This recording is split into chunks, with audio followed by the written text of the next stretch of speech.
welcome back to my channel, or welcome if you are new. My name is Kyla, and what a month it was. I feel like August was the longest freaking month. I just feel like it's gone on forever. Some of these books, I'm like, I read that this month? How is that still the same month? I don't know what time is this month, but anyways, we're going to talk about all the books that I read in the month of August.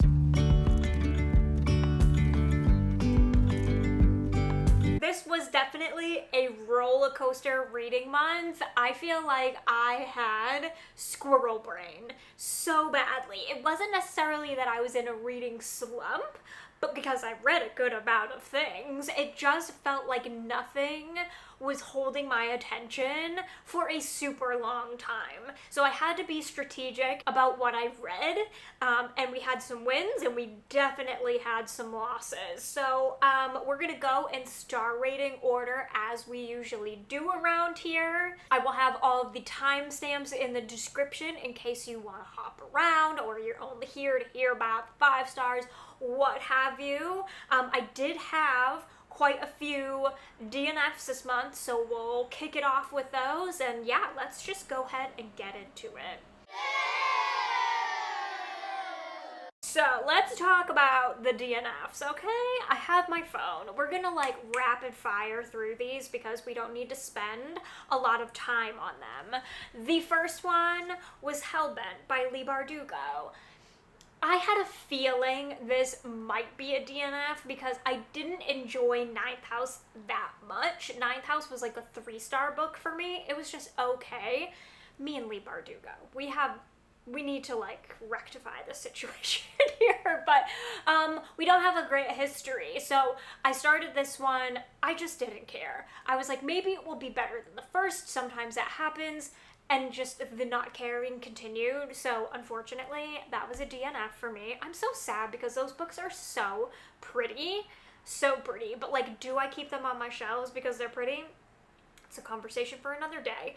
Then I DNF'd the St. Ambrose School for Girls, which is actually a new release, either end of July, beginning of August. I cannot remember. This is a dark academia that was being compared to the Heathers, the Craft, Bunny, like all of the buzzwords. This is about a school for girls, obviously, and our main character goes there, shenanigans happen, whatever. Like I said, I'm not going to spend a ton of time on these. For me, this one, the main character, it is YA, but she felt incredibly immature. I read a lot of YA, and I have a very high tolerance for characters reading young or that kind of thing. Like, I normally can overlook it, but there was something about the combination of the writing of this book and this main character that just was not jiving with me, and I gave this book a good fair shot. I made it like a third of the way through this book, and even at that, nothing happened. Nothing happened in the beginning third of this book. I kept waiting for something creepy or something crazy, or like, you know, because of all of these buzzwords that it was being compared to, I kept waiting for that to kick in, and even a third of the way through, nothing had happened. It was still just story setup, and I was like, well, I don't care enough about this main character or what's going to happen to keep going, so it was a DNF from me. And then I DNF'd, this one I'm actually a little confused about. After the fact. So I DNF'd Book Lovers by Emily Henry, and like, if you want to come for me, that's fine. That is fine. However, I will say, before I read this book or tried to read this book, I saw it hyped up so much. People are like book lover stans. They love this Emily Henry, right? That is all that I saw across the board, was just high praise for this book left and right. And then after I DNF'd it and said that I DNF'd it, I had so many people come out of the woodwork and be like, that's my least favorite Emily Henry, you shouldn't have started there, or like, there's so much better, try Happy Place, try this. And I'm like, I am so confused right now because I had, before this, had seen such high praise, and now after the fact, everyone's like, yeah, it's not that good. What is going on? What is going on? Anyways, I DNF book lovers. I gave it my fair shot. Y'all know I'm not a romance gal. I did give it a fair chance. I want to say I got like, it was like 120 pages into this maybe, and I just didn't care about the romance. I didn't really like either of the main characters, and the only thing that I will say that I did like is the sister relationship that was happening, but I didn't care enough to keep reading, and like I didn't ship these two together from the get-go. I just like did not feel their chemistry whatsoever, and Emily Henry's writing is just not for me. There's something about it that irks me. I don't know what it is, but it just gets into my skin, and I don't drive with it. So that was a DNF. And then the last one was A Twisted Love Story by Samantha Downing, which is so unfortunate. This is her latest release. I have loved Samantha Downing in the past, and this was just a no-go for me, like from the get-go. I was weary going into this one anyways because from what I had heard, it was a domestic thriller, and those are my least favorite kind of thrillers. There's only like a handful that I have actually enjoyed, so I was already a little weary going into it, and what in the world is this book? I don't understand. It's not a thriller. It's not a mystery. It's almost just like tea. It's literally just a book of getting the tea. It's just drama. It is pure drama. I want to say maybe like 25% of the way through this book, and I did not enjoy a single second of it. I was bored. I didn't care what happened with these two, Wes and Ivy. They supposedly have this mysterious past. Did I care? No. And there were so many parts of this book where I was like, does this matter? I'm confused. Like, what does this have to do with the plot? What is going on? I did watch the Book Troop and the Literally Dead Book Club live show after I DNF'd it because I was like, I need to know if I'm like in the right here, and the majority of people did not enjoy this one. So I do feel validated in my choice with this, and a lot of people like did not like where it went and like said it was completely pointless. So I'm actually happy that I DNF'd it, and like I'm really trying to only spend my time reading books that I actually am like so interested in and curious about. So I am DNFing more these days, but I think that's okay. Like there's plenty of books, we don't need to waste our time. So that is it for the DNFs. And then I did have one book this month that I chose not to rate, and that was Page Boy by Elliot Page. This is his memoir, and I chose not to rate it because a lot of the time with memoirs, I just feel really uncomfortable rating it, and like unless I absolutely loved it, and I'm like 5 out of 5, hands down. But if I didn't enjoy it, I just find that really awkward to rate because I'm like, I'm rating your life right now. Like, I'm rating your life experience, and that feels weird. So when I feel that way, I just choose to not rate it. I think this book is really important, obviously, for especially right now and what's happening in the trans community. Like, this book is so important, and I feel like it really will help a lot of people feel seen, especially a lot of young people who are trying to figure out their gender identity and what they're going through and that kind of thing. So I definitely feel like it's really important, but this felt really overdone in my personal opinion. Like, the writing was very flowery, it was very poetic in a way, and that's just not my taste. So it's not necessarily about the story and his life, obviously.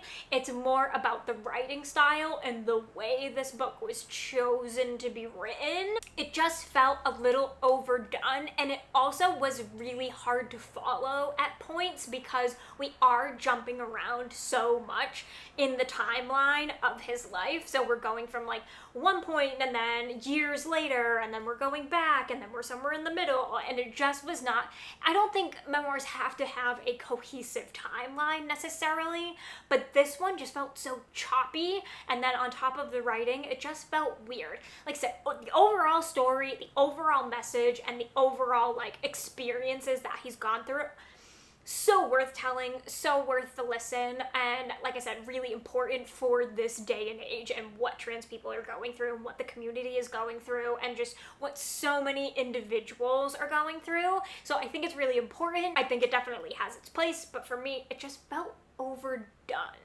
And I feel weird saying that, but that's my opinion. Moving on to the 2 stars, that's 4 to the 2 stars of the month. I actually only had 1, so that's great, and that is Dead 11 by Jimmy Giuliano. This is a horror, and I was so excited for this one because of the cover. I brought this on vacation with me thinking it was going to be the perfect vacation read, and honestly, like, if there was ever an environment to read this, I'm really glad that I read it there and had that experience. I just feel like it was perfect for the setting and the time of year and just the vibes overall. But unfortunately, this one just fell flat for me. Firstly, this book is just way too long. In this book, we have 3 perspectives kind of going on here. We have Willow, who her son has passed away, and she finds this like mysterious writing on the floor of his bedroom after he has passed away. He passed away in an accident, and then she finds this mysterious writing saying go to this island to find some answers or whatever. It's just like the island's name. She's like, okay, I'm gonna go there, I'm gonna see what's up, what's happening. And then we also have Harper, who goes to the island after Willow because Willow has disappeared. And then we are also following Lily, who is a resident of this island. She's in high school, and you're kind of following her as she's figuring things out about the island as well. She had contact with Willow. She talks to Harper in the present, so she's kind of like that middleman that kind of ties the story together. And the thing that sounded so intriguing about this book to begin with was, one, obviously island vibes for the summertime, yes, but also this island is like stuck in the 90s. So they are watching the O.J. Simpson car chase like on TV in real time. There's starter jackets. There's so much 90s nostalgia going on in this book. If you grew up in that time, oh my god, it was living off the page. I was like, yes, I know that, I know that, I know that. They also like don't do technology because technology obviously was so different back then. So like Willow gets to the island and some guy like smacks her cell phone out of her hand and is like, we don't have that here. And it just gives like the best vibes. However, this book is entirely too long. Too long. This book is over 450 pages. It's a mammoth of a book, and it was definitely like 100 pages, way overdone. I also just did not feel like it gave a satisfying ending, in my opinion. Like, there was so much of this where I was like, I'm really just here for the 90s nostalgia. Like, at this point, I'm not really invested what happened with Willow. I'm not really invested in Harper. Lily's timeline, like, kind of cool as she, like, starts to figure things out about the island. It also was giving me, like, such Lost vibes. Like, if you've ever watched the show Lost, like, that, it's, like, kind of gave me the creepiness that island has and like the weird shit that goes on that island. Like, that's kind of what this reminded me of. So like, take Lost but make it stuck in the 90s. That's the vibes of this book, which sound good, but it just was so long, and it took so long for things to happen, and by the time you got to the end and the direction that it was taken, I was like, this is not the payoff that I was really hoping for. Also, the horror vibes weren't really present that much. Like, it wasn't that scary, there weren't a lot of like jump scares or anything. It was more like the eeriness of the island. So overall, like, I think the writing was good. I loved the vibes of it. I loved the island vibes. I loved that it being stuck in the 90s. I loved all of that. But the overall plot of the book, I just did not care about or was really like that invested in, so I gave it 2 stars. I will, however, be checking out more from him. This was his debut, so I'm hoping that he's kind of learned from the feedback, and I'd be interested to see what he comes out with in the future.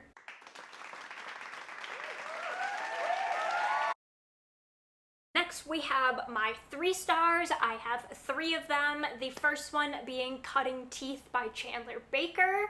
I listened to this on audio, which I would highly recommend if you are planning on reading this book, because the audiobook is full cast and it also involves kids. Like, the story overall involves kids and you get the kids' voices, and that was just overall so creepy. So highly recommend the audiobook. In this book, we are following a group of parents whose kids all go to the same school, and the children, or some of the children, have contracted this virus where they have to feed off of blood. So essentially vampire-esque, but they're like 4-year-olds. So that overall is a little bit creepy, where you have like a scene of a child like taking out a teacher to like suck her blood. And the conversation comes into play, and like the overarching theme of this book is like, how far would you go to help your child, to save your child, to enable your child? There's a lot of talk of like mother and child relationships in this book, but in such a creepy way. And I overall enjoyed it. I do feel like it was a titch bit too long, like it was losing my attention towards the end there, and there was this whole part in the middle that kind of strayed away from the children and what was happening there, and really just focused on this like core group of parents, where I was more interested in the children plotline and what was going on there, and like the toxicity and the craziness that was happening with the parents and the kids. Like, that was the storyline I was invested in. But then in the middle we got this weird chunk where it was just learning about the parents, and like maybe for some people that would be fine, but for me I was like, ooh, this is a little bit boring, and it was like a hefty chunk towards the end. So I had to give this 3 stars. It definitely, if it had followed the children and their parents plotline the entire way through and like dove into that craziness of like the entire way, this definitely would have been 4 stars. But for me, that whole chunk in the middle just kind of took away from the story and started to lose my interest. And then the ending brought it back together, and I was definitely invested again at the ending.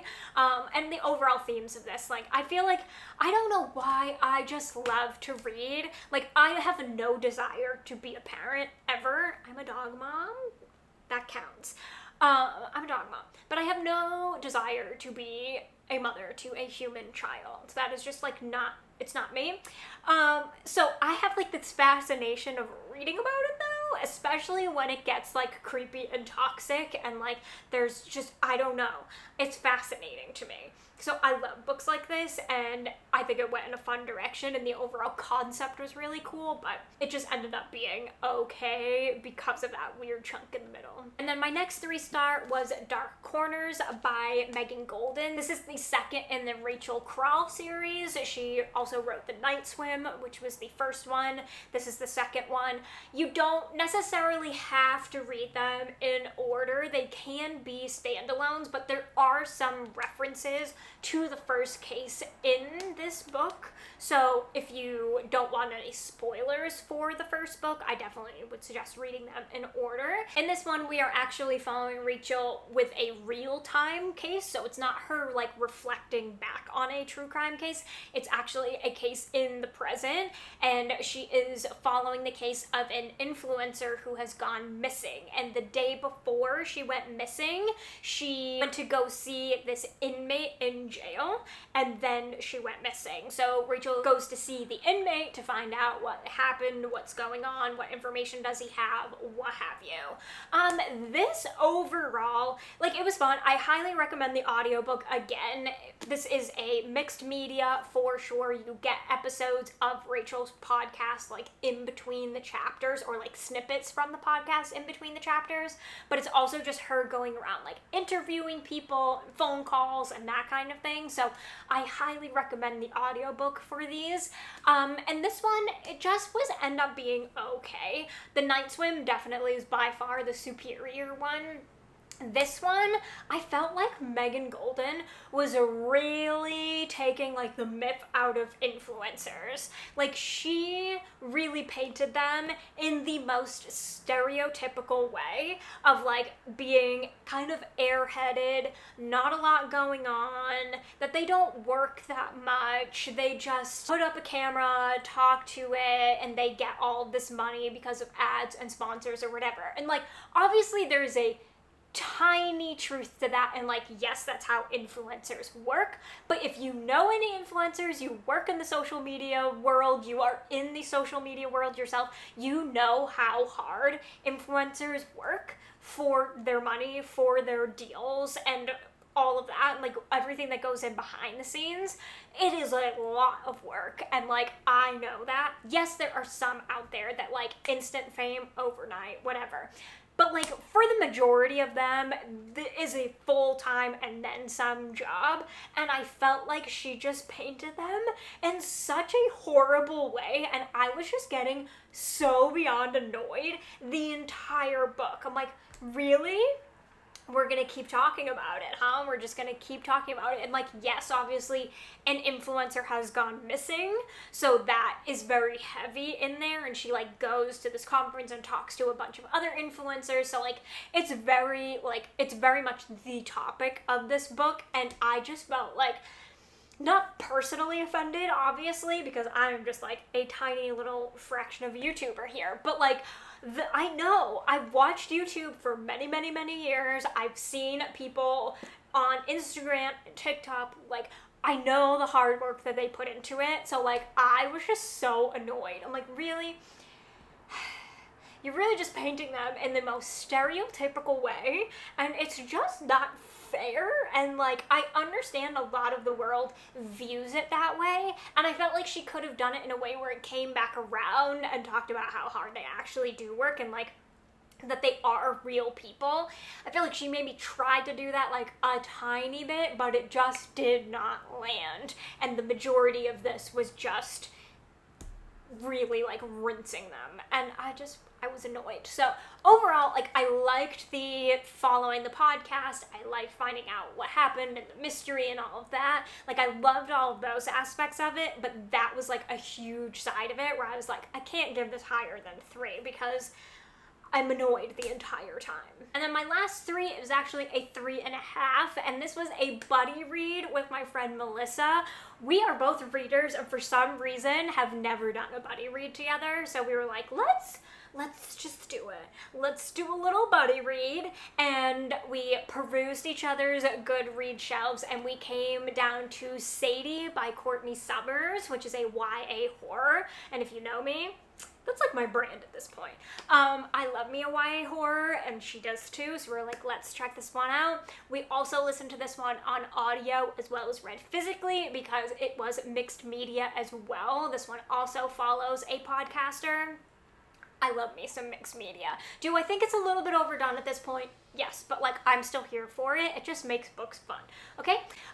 So in this one, we are following our true crime podcaster, and he is diving into the case of 2 sisters. One of them went missing and actually turned up dead. The second one is basically out for vengeance of what happened to her.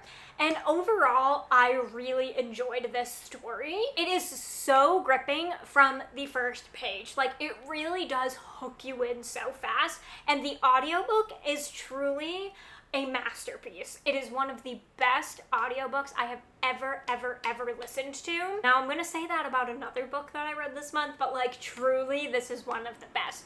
The mixed media elements are so good, but also just the overall voices that are picked, and I loved it. It was so good. This book just like engulfs you from the very beginning, and you can't help but like get so invested in the story of these 2 sisters and what's going on, and like all of the pieces of the puzzle coming together, and having it come together through the podcast. It's just truly an experience. However, it was only a 3.5 because I felt like the ending was so rushed. Like, some of these other books I said were way too long. This book definitely could have benefited from another 50 to 75 pages. I felt like it was just so rushed at the end, and my friend Melissa said the same thing. It was like whiplash almost. Like, all of a sudden you just get all of your answers in like 25 to 50 pages, and like that sounds like a lot, but if you read the book, you know, like, it needed to be flushed out more. I felt like there was just something missing for how heartbreaking the story is, and there are some trigger warnings for this book, so definitely look them up.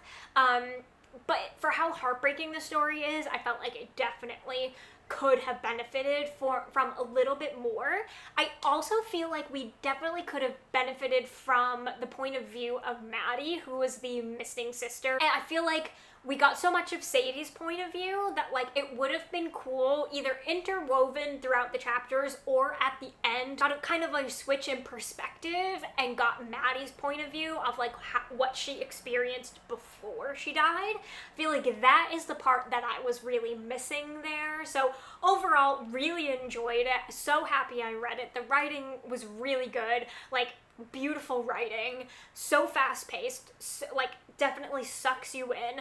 Audiobook so good, but definitely a little bit rushed, and I just felt was lacking a little something at the end there. I will say though, I do think this book ended in the most genius way, because I can understand why people might not like the ending, but because we are following a true crime podcast, the ending makes so much sense, and it's just, it makes sense, and it was so satisfying to me, even though it definitely wasn't. It just made so much sense, and to me was like absolutely genius. So it got an extra half star because of that genius, and Courtney Summers, you really did something there.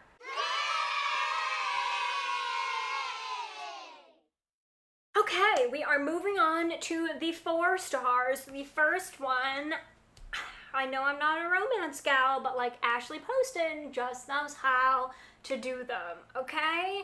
Okay, I knew I was going to pick this up immediately. I read The Dead Romantics earlier this year, loved it. I knew that like she's the romance gal for me, so I was so excited to pick up The 7 Years Slip by her, and this was a 4-star read. This was so freaking cute. So cute, and I love the element of time travel in this. I just think it's so fun and interesting and adds just another element to a romance without it being like the full plot, which y'all know is like my jam. I like romances. If I'm going to read a romance, it can't be so romance heavy, and I know that sounds so stupid and like so contradictory, but there has to be something more going on, and Ashley Poston does it. In The Dead Romantics, it was talk about grief and life and family, and in this one we also have grief, which like really, I feel like she's really experienced some stuff as a human. So we have a lot to talk about grief, but also just like not knowing what you want to do with your life and feeling a little bit lost even like in your late 20s, 30s, and like who can relate, man? It's just so hard these days to like have like a good sense of like what you're going to do for the rest of your life. Like what's that like? If you know, whoa. So I just felt like I really related to Clementine, the main character, which like cute. Okay, her name's Clementine. It's adorable. And the love interest in here calls her Lemon, which is just like so cute. Anyways, I loved this. We are following Clementine. Her aunt has passed away. She's going through some things. She inherits her apartment, and one day she goes in after work and there's a man in her apartment. But the thing is that he lives 7 years in the past. And it just goes from there, and it's so cute, and I just loved it. I have nothing else to say other than she knows how to do romance, and I will forever pick up anything that she puts out. Next, I read Suburban Hell by Maureen Kilmer, I believe is her name, and this was so fun. This was a popcorn horror / thriller. It was a bit over the top. It was a bit traumatic. I loved every single second of it. This was the perfect beach vacation horror. I just had the most freaking fun in this book, and while reading it, I didn't want it to end. I was having such a blast. This definitely reminds me of the Southern Book Club's Guide to Slaying Vampires, while also mixed with My Best Friend's Exorcism. Like, if those two had a baby, that's what this book is, but like make it just a touch more dramatic. And it was just so fun. In this book, we are following a group of suburban moms who one night are over at their friend's house, and one of the moms starts acting really strange and just doing some things that are a little bit out of character for her, and it's about how they all are trying to like save her from whatever is going on.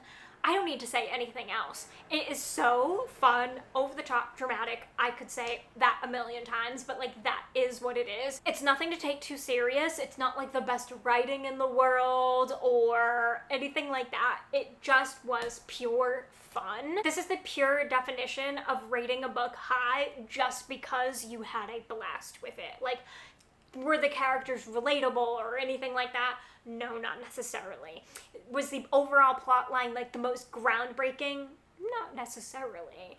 But like, it was a great time, and I would read it again in a heartbeat. And then I read The Drowning Woman by Robin Harding, and this is another book that really just like hooks you in from the beginning. And in this book, we are following two women. We have Lee and Hazel. Lee is a little bit kind of down and out on her luck right now. She's living in her car. She doesn't have the best situation, but she's like trying to bring her life around. And one night while she is sleeping in her car, she witnesses a woman walk right into the ocean and try to unalive herself. And Lee goes in and saves her. And then it's kind of like their experience afterwards, because Hazel is not the most grateful that Lee saved her. And it kind of just follows their relationship from then on out and the things that they experience, and kind of follows their life separately, and also how they kind of come together in the most like tumultuous way. And I just was hooked. I was hooked. I was so invested in these two stories, and I don't know exactly why, but I just think the author does such a good job of breadcrumbing plot twists so perfectly throughout the story that it just kept you coming back for more. And this is also one of those stories where like it's so toxic that you don't necessarily want to look away, because you want to know what's going to happen. You need to know what's going on in Lee's life and like how that's going to happen. You need to know what's going on in Hazel's life and like what's going on behind closed doors and all of that, and like what brought her to wanting to unalive herself, and then how they come back together, and it's just not in the greatest way. And I just loved it. It's a little bit good for her, it's a little bit not good for her. The plot twists are placed perfectly, like you just hooks you in chapter to chapter. Now, was the ending and like the overall plot twist like groundbreaking or anything that I haven't seen before? No. But like, I still had the best time. I was still so fully invested until the very ending that like I just could not look away. So I had a great time, and I gave it 4 stars. My next 4-star was Midnight at the Blackbird Cafe by Heather Weber. I got turned on to this author this month, actually. Liv from Liv's Library, one of her book club picks was The Coffee Shop of Curiosities or something along those lines by the same author. It's her newest release, and I couldn't get my hands on that right away, so I was like, let me just check out her backlist and like see what's going on. And I decided to pick up Midnight at the Blackbird Cafe, which is a magical realism, and oh my god, the vibes were perfect for this time of year. It is the perfect like end of summer transitioning into fall story, but also I just feel like it's the perfect time of year for magical realism. I just love it. And it's when we are following Anna Kate, and Anna Kate is going to school in Boston, but her grandmother has passed away, so she has to go back to her hometown in Alabama and take over the Blackbird Cafe, which is the cafe that her grandmother owns. And while she's there, she's trying to figure out kind of her life and what she's going to do. Like, is she going to sell the cafe because she really wants to go back to school and go back to med school because she plans on being a doctor because she made that promise to her mom? And it's just so engulfs like Southern charm to a T, and also just such cozy vibes because we have this cafe. Like I said, it's a little bit magical realism, and I don't want to give that part away because I really do think it's part of the experience of reading this book. So I'm just gonna say it's magical realism, and there's some things that happen at this cafe and just within this town. There's also, Anna Kate hasn't been back to her hometown in a really long time, so she also has to deal with like other family members, and this was just cute, it was cozy, it was heartfelt, it was the perfect transition from summer to fall. The writing was gorgeous, it was delicious. So much talk about food and pastries in this book, and just making me so hungry, and I just highly recommend it. I loved it, and I cannot wait to check out more from this author, especially this autumn. And then we have the next in the Naturals series, which is All In by Jennifer Lynn Barnes. This is the third in the Naturals series, so I can't really say much about this other than I'm obsessed. This series has my entire being. It has a chokehold on me, and like in the best way. I just can't get enough of it. If you like Criminal Minds, if you like A Good Girl's Guide to Murder, if you like that kind of vibe, you will like this one. I also really loved that we follow more of Sloane in this one and get a little bit more of Sloane's backstory. Sloane is one of my favorite characters. She's the number gal. She's a bit Spencer Reid, if you will. And like, I love her. I love her. And we get more of her backstory in this one, which I just really appreciate. And I just loved it. I can't say anything else. It's gonna ruin the rest of the series. So like, if you like that vibe, pick up this series. I have gotten so many people to read this, and I really hope that everyone loves it as much as I do, but if you don't tell me, okay? Moving on. My last 4-star, which actually a 4.5, is None of This Is True by Lisa Jewell. This is the other one that is one of the best audiobooks I have ever listened to. If you are going to read this book, listen to the audiobook either alone or read it in tandem. Oh my god, it is such an experience. The voice actors are truly like acting in this audiobook. It's not just like they're reading the story, they are full on going for it. There is a few scenes where one of our characters like screaming, like they're fighting, and one of them is like screaming, and she is screaming in the audiobook, and it just like, it's jarring, but it's also so good. It is also mixed media. Need I say more? I don't need to say more. You need to check it out. In this one, we are following two women. We have Alex, who is a podcaster. She has a podcast where she interviews women who have had really interesting lives, interesting stories to tell. And she is out one night for her 40th birthday, and she meets Josie, who is also at the same restaurant celebrating her 40th birthday. And she realizes who Alex is, and she's like, hey, I have an interesting story to tell, and it's really about how these two come together to tell Josie's story, but also the twisted shit that happens when these two come together. And oh my god, I'm not gonna say anything else. It's so good, it's so juicy, it's so dramatic, it is disturbing on so many levels, and it's just, I loved it so much. And again, the audiobook just truly made this experience that much better. I need you to check it out. I need you to check it out. It's just so good, and I feel like it makes the fact that like some of the twists in here aren't necessarily crazy or things you haven't seen before, but because the audiobook is so good, it makes them feel like they are. So if I could say anything, if you want to check this book out, I'm gonna say it again. Check out the audiobook. You will not regret it. And yeah, I just loved it. I ate it up. I needed to know immediately what was going to happen. I binged this so quickly, and I gave it 4.5 stars. Alright, we're moving on to the 5 stars. I have 2 left. Also, I'm sorry if the camera changed angles a little bit. We had to plug you in because there's too many books. There's too many books, and this video is too long. Anyways, my first one is interesting because I have actually read this book before. The first time I read it, I gave it 3 stars. I read it again this month, and I gave it 5 stars. And that is Sawkill Girls by Claire Legrand. Okay, hear me out. The first time I read this, I did not know really what I was in for. I kind of went in completely blind, and it was before I was into horror and before I was into any YA horror whatsoever. So like I didn't know the vibes. I didn't really know what I was getting into. So I just was like, okay, this is all right, whatever.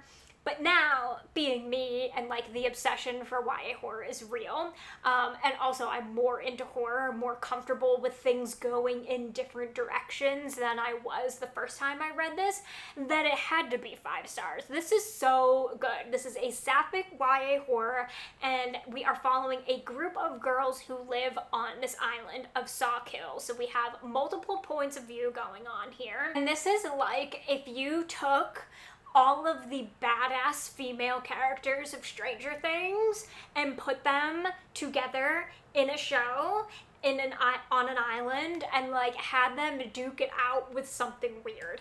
And like I don't need to say anything more than that. This gives total Stranger Things vibes, but like with all of the badass female energy that you want, and also make it queer. I mean, if that doesn't say 5 stars to you, I don't know what will, but I freaking love it. I love where this book went. I love the ending of it. Oh, it was so good, so good. And also, there's just so many creepy scenes in this book that viscerally made me like react. I was gagging. I had goosebumps. I wanted to run away. It's just everything that I've ever wanted in a YA horror. It's a perfect example of a book that was just right book, wrong time, and now we have right book, right time. And I'm just so happy that I decided to give this a second chance, because this will hands down definitely be one of my favorite YA horrors going forward, and like one that I will highly recommend to so many people. And then my last 5 star is one that I literally cannot stop thinking about. I wish that I could like dive into the vibes of this book, and that is The Wishing Game by Meg Schaefer. Oh my god, this is everything that I have ever wanted in a book wrapped into one. There are so many things in here that I love. We have found family, it's cozy, it's fantastical, it's hilarious, it's heartwarming, it's heartbreaking, it's quizzical, it's quirky, it's weird, like so many things that I love. Oh my god, and I was not expecting for like such an emotional impact. This also just like hits your inner child in a way that is very healing, and also like will make you feel some things as well. I just love it. The writing is absolutely gorgeous. In this one, we are following Lucy, and Lucy had kind of a rough childhood, but she found comfort in this series called the Clock Island series, which is kind of reminds me of like Lemony Snicket's in a way. Like she found comfort and kind of escape in those books as a kid, and now as an adult she's a teacher, so she's able to share it with her students. one in particular who she would love to adopt. He is having a rough time. He's getting bounced around from home to home, and they have really just formed a connection through these stories and also just through her teaching. So we're kind of following that point of view, and then a contest comes up where a handful of people are going to get picked to go to Clock Island and win the opportunity of a lifetime. Basically, like, win the last book in the series, and you can either sell it and win a bunch of money or whatever, go on. And so she gets the opportunity to go to Clock Island, compete in this competition with a few other people, and it's just, oh my god, Clock Island is like so perfect of a place. It reminds me of like House in the Cerulean Sea vibes almost. Like, oh my god, I just love it. It also, like I said, gives like total Lemony Snicket vibes, but also like Narnia and like Harry Potter. Oh my god, just so many cozy, warm things. And but also you have this like competition happening. There's also a little bit of a romance happening. Can I gush about this even more? I just need you to go into it not knowing a ton. Just know what I said and just go into it for the vibes and the coziness and the heartfelt of it all, and you will absolutely love it. I got teary. I didn't like full-blown cry, but I definitely got teary, and I cannot stop thinking about it. I just want to live in here. I want to go to Clock Island. I want that to be a real place where I can just go and have the best time and like use my imagination and creativity and like dive into it. Can that be a thing? Can you come to life? Please and thank you. And that is all that I read in the month of August. Honestly, that was plenty. A bit of a roller coaster, but overall a great reading month. Found some new faves, DNF'd a ton. Oh my god, what in the world? What is happening? Now we can move on to all of the spooky things and all things fall, and I cannot wait. So I would love to hear what your favorite book was that you read in the month of August. I would also love to know if you picked up any of these, what were your thoughts, or have I encouraged you to pick up any of these? If you enjoyed this video, be sure to give it a thumbs up. Do not forget to subscribe if you are not already. Turn on the bell so you never miss a video, and I will see you in my next one.